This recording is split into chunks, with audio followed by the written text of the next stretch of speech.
First, you have some time to look at questions 1 to 5.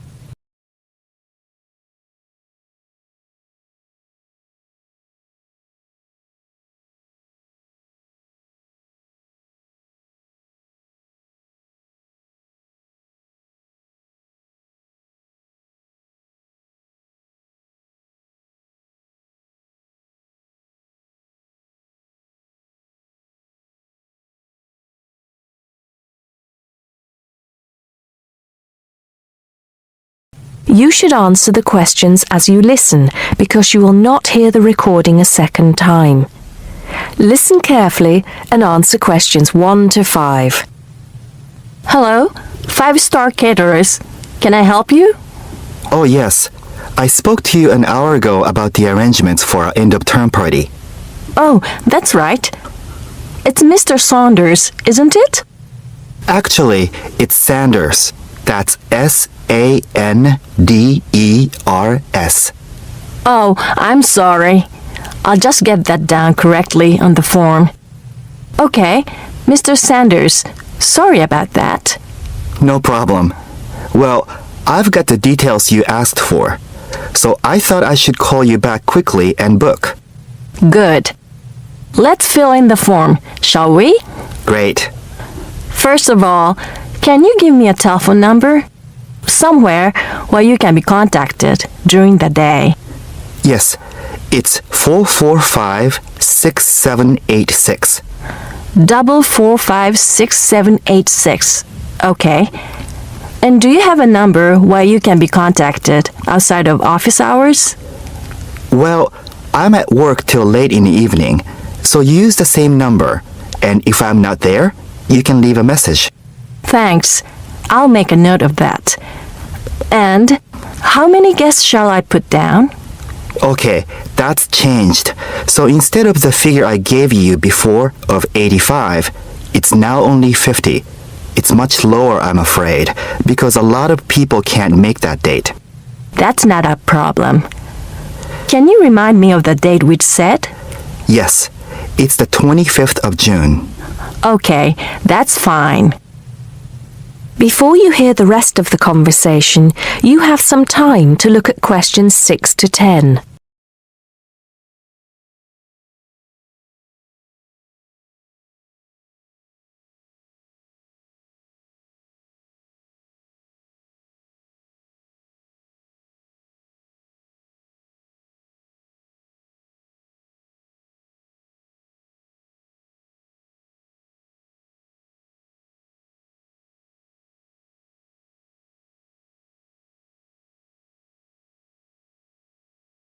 Now listen and answer questions 6 to 10.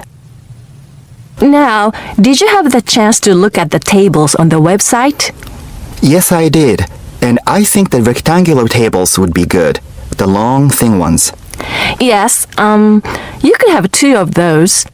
The only problem is that they're for 24 people. So, you'd only seat 48 people that way.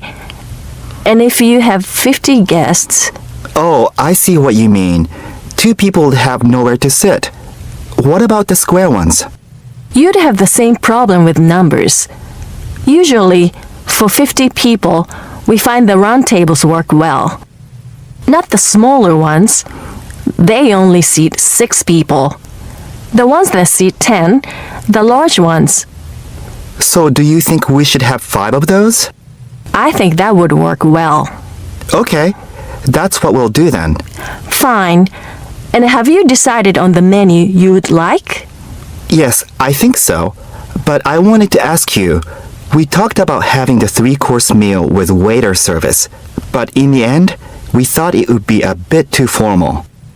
So that leaves the buffet or the 7-course banquet.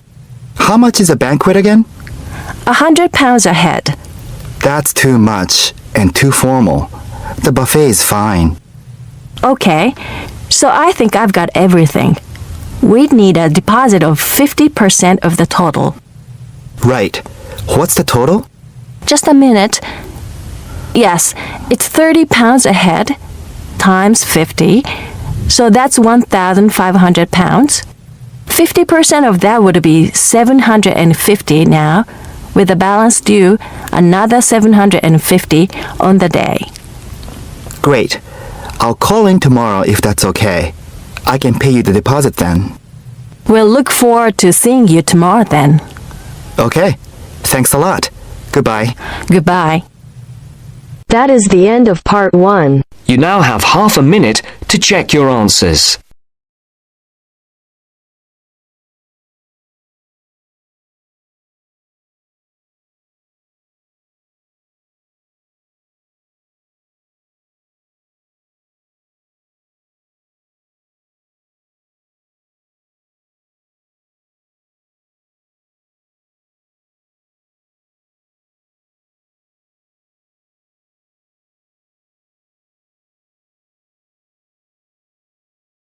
Now turn to Section 2. Section 2. You'll hear an orientation given to new students about technology services on campus. First, you have some time to look at questions 11 to 15.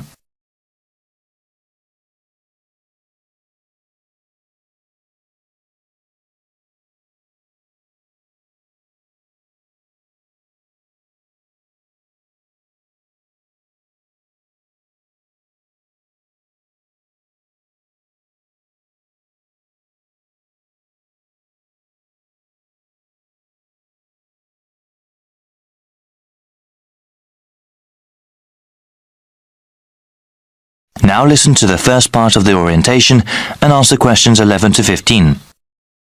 Good morning, everybody. I hope everyone has enjoyed orientation week so far. I know that you all have been getting quite a bit of information, but I really do need to give you some more regarding the Information and Computer Services, ICS, here at Kudrow College. I've been here long enough to remember when kids hauled their typewriters around. Having a computer, whether it is a desktop or laptop, is now indispensable. They are so necessary, in fact, that our school is willing to help students with financial aid, if they need it, in order to purchase a computer. If you want to know how the school can help you get a computer, please visit our website or the ICS Centre. Though we coordinate the One Student, One Computer program, our main task at ICS is to help students deal with any technical issues that they have. We have a help desk where students can call in and ask about any computer problems they have. At this time of the school year, the help desk assists students with connecting computers to the school network. Included in your orientation packets are instructions on how to do so. As you can see, the instructions for connecting a Windows-based PC is much more complicated than for an Apple computer. We actually recommend the latter because it is good for students to focus on their work, not on solving problems that come from the computer's operating system. If you call the help desk, you can also get help with things like connecting your printer. Best of all, if your computer is having major problems, you can bring it in and get it serviced. Before you hear the rest of the orientation, you have some time to look at questions 16 to 20.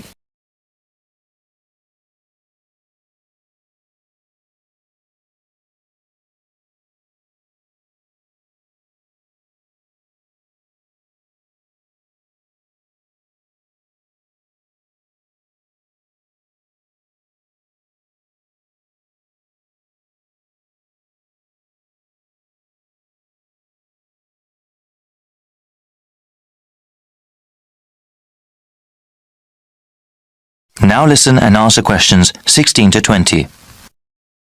I will tell you how to bring in your computer if you have any problems with it.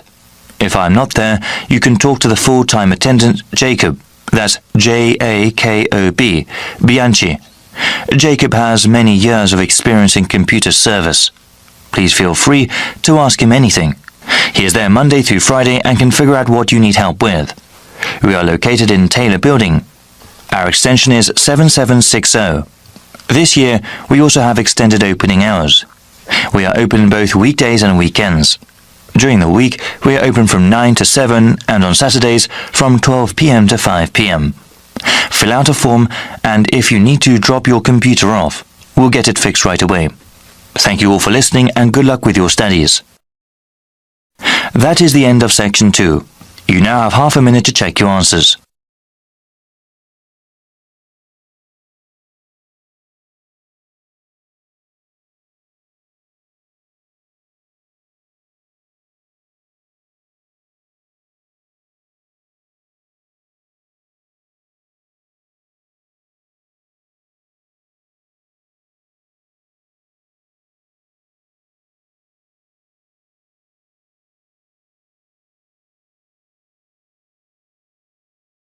Now turn to Section 3. Section 3. You'll hear a tutor and a student talking about the history of the scientific method. First, you have some time to look at questions 21 to 25.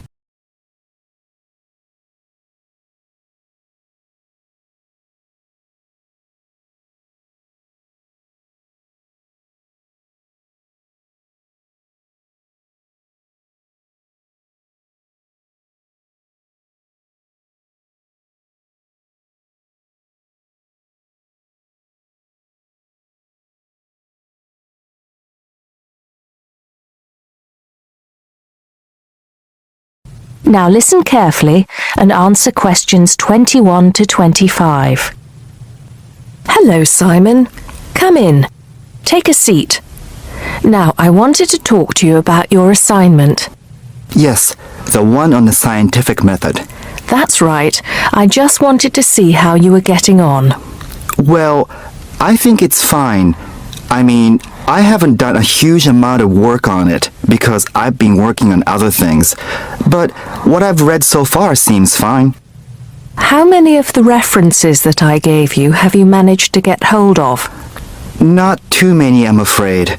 It seems that everyone else is working on the same things at the same time, and every time I look, the books are checked out from the library. Right. Well, I think that we can go over the main ground together now. That way, even if you don't manage to go through all the references in detail, you'll still have an overview. What has helped you most so far? I've managed to have a look at 3 of them. I thought that Johnson made some good points, but it was hard to follow the line of her argument. Bradman was simple and straightforward, and I felt as if I got a lot out of that. I wish I could say the same for Whittaker. To be honest, I didn't get very far with that.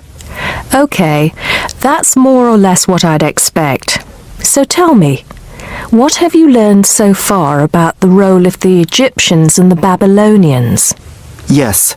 Well, there's evidence that the basic components of the scientific method, examination, diagnosis, treatment, and prognosis, were being used in the early 1600s BC, especially in the treatment of certain illness. Good. Yes, that's right. And the point, of course, is that that represented a considerable advance over relatively simple, non-empirical approaches, which usually attributed anything unknown to the actions of the gods, etc. Of course, the Egyptians and Babylonians did this as well, but what we see emerging here is a willingness to base opinion on systematic study of the real world, which is at the root of the scientific method. I see. Right, yes. And then that reappears later. Yes, although don't get carried away with the idea that it was a simple process of development. By the time we get to ancient Greece, let's take the period towards the middle of the 5th century BC, the rules governing the scientific method were practiced on a widespread scale, but there were still many people who believed that real truth could only be acquired by pure rational thought. Plato, of course, had a great influence on the development of the scientific method during this period. Through his academy. That's right. But then, as we know, a great deal of understanding of the scientific method disappeared as the old world order collapsed. It wasn't until the Middle Ages, sometime before the 11th century, that several versions of the scientific method emerged from the medieval Muslim world, all of which stressed the importance of experimentation in science. Right. I think I've got the historical timeline. Before you hear the rest of the conversation, you have some time to look at questions 26 to 30.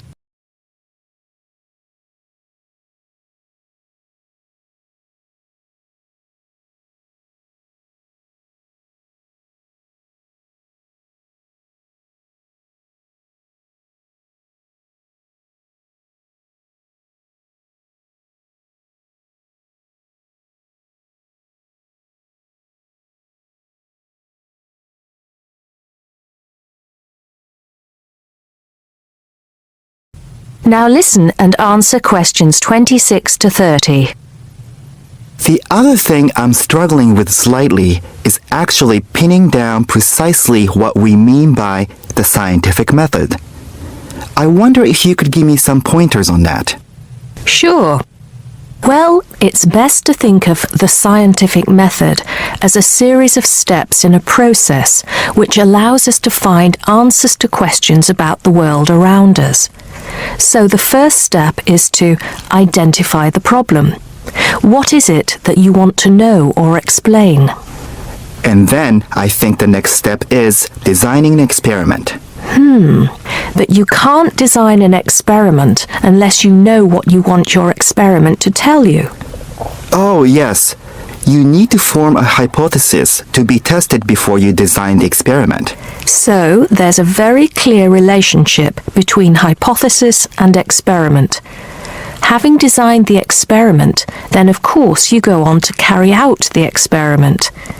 The particular procedure you follow, the protocol, will differ from experiment to experiment, but the underlying principle is the same.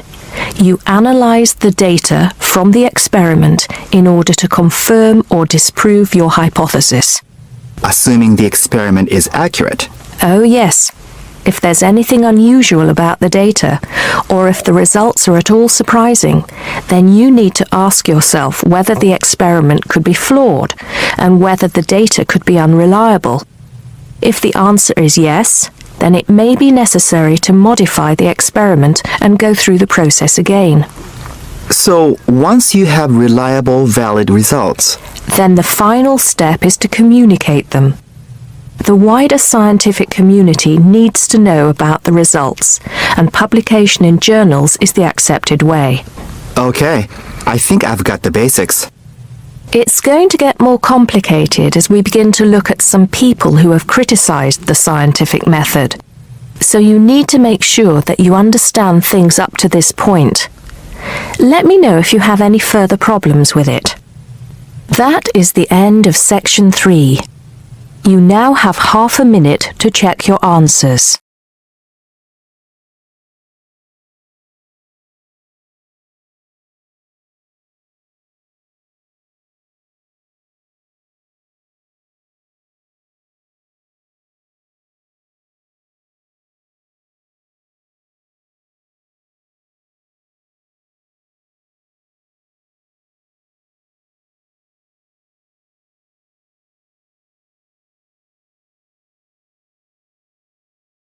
Now turn to section 4.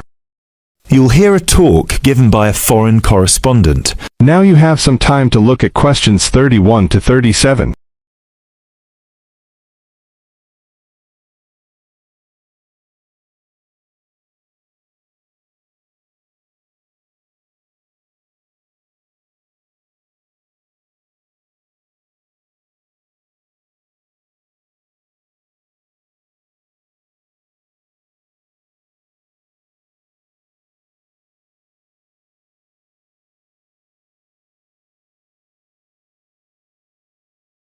Listen carefully and answer questions 31 to 37. Good evening.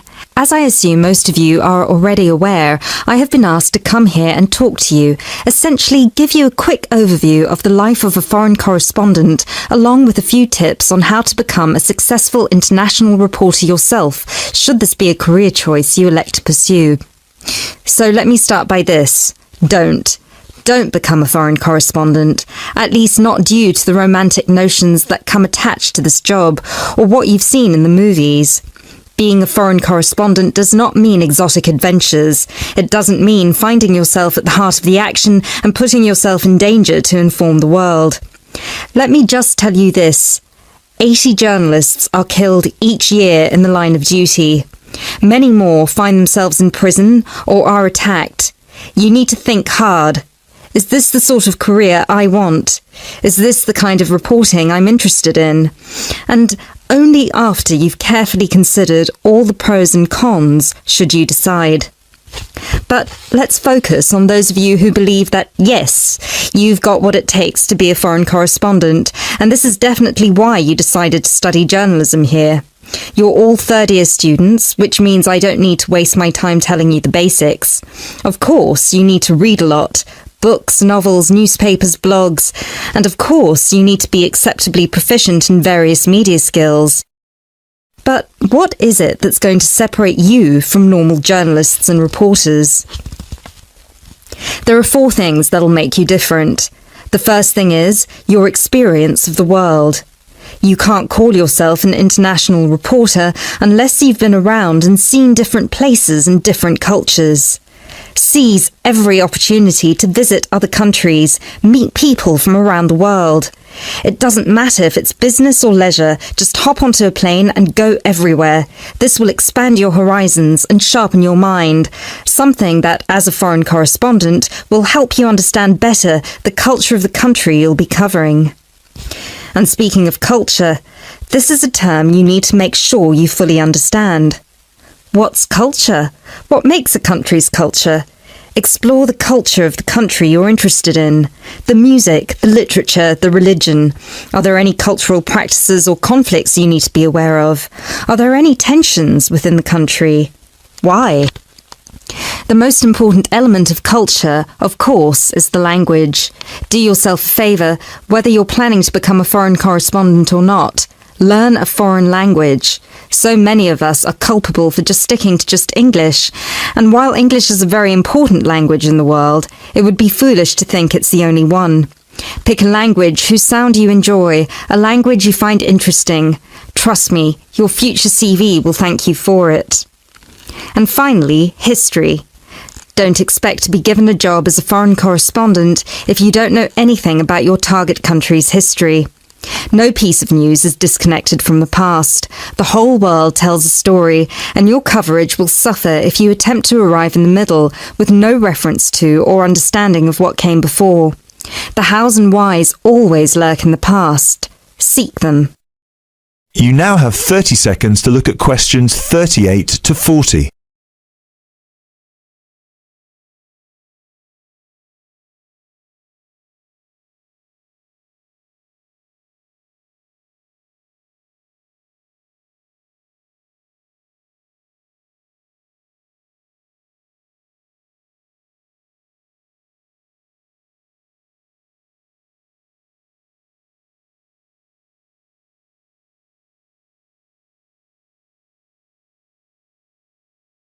Now listen carefully and answer questions 38 to 40.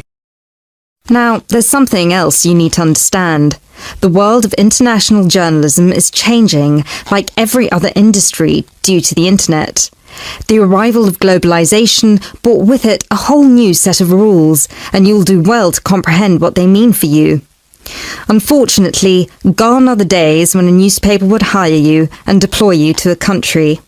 Increasingly, newspapers around the world are beginning to favour freelance journalism, offering opportunities to local reporters with the necessary chutzpah and an understanding of the zeitgeist in their region.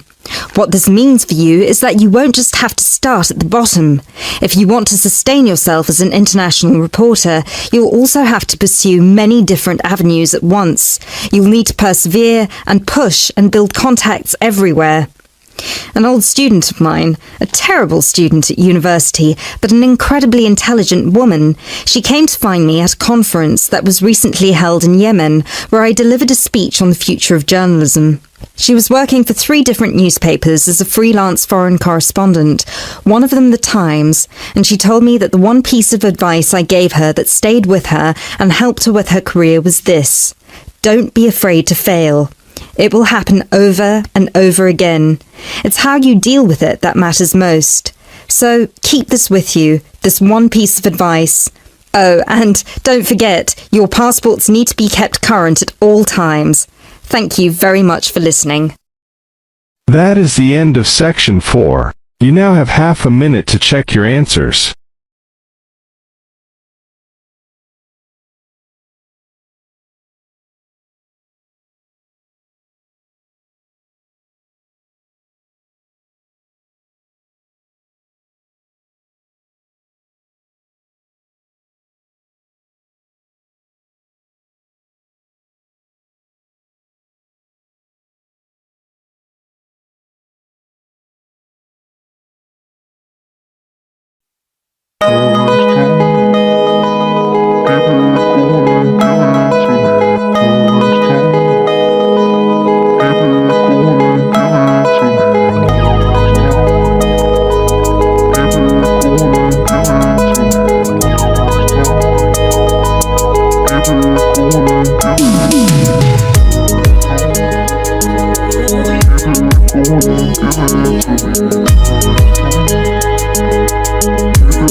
Go ahead, give it to me.